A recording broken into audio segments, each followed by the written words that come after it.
Good morning mummy. Good morning. आज काय बनवते आहे टिफिनला? आज मी वांग्याची भाजी करते आहे आणि ते ज्वारीची भाकरी टिफिनला करते आहे. त्यासाठी चहा बनला आहे. ते चहा रेडी आहे. 4 जण पिणार आहे म्हणून एवढा चहा बनवला आहे. आणि ते मी कांदा, टॅमॅटो, बटाटा, कढीपत्ता, वांगी आणि कोथिंबीर घेतलेली आहे. बाहेर पाऊस पडतोय, खूप जोरातच पडतोय तसा पाऊस. आणि हे आमचं मनी प्लांट.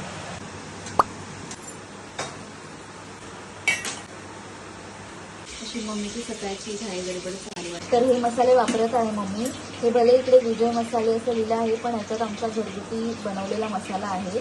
हा डब्बा फक्त वेगळा आहे. अगेन बघा, हा डब्बा कशाच आहे, पण ह्याच्यात कलरसाठी जो मसाला यूज केला जातो तो मसाला पावडर आहे. तो मसाला गरम मसाला आहे.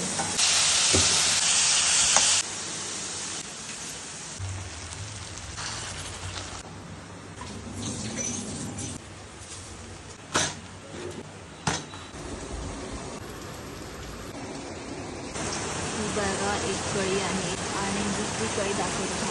ही दुसरी कळी आहे इकडे, आणि ना अजून कळ्या आहेत इकडे दाखवते. मला दिसतं तिकडे 2 आहेत कळ्या.